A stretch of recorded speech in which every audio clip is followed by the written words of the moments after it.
Sanibonani, igama lami uLindiwe.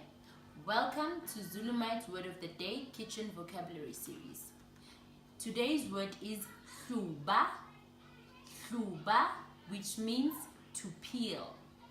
For example, umama uhluba iapula. Umama uhluba iapula. Mom peels the apple.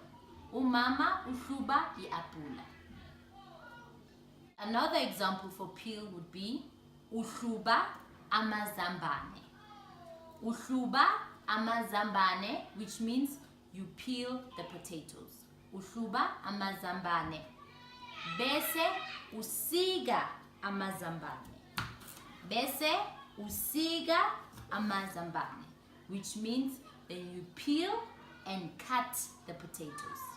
Uhluba amazambane.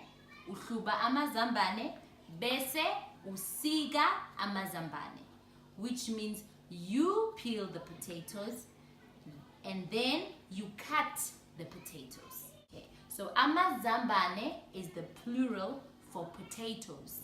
Amazambane. And siga means to cut. Siga means to cut. Siyabonga kakhulu. Hope you'll use these words in your kitchen. Siyabonga kakhulu. Thank you very much. See you next time.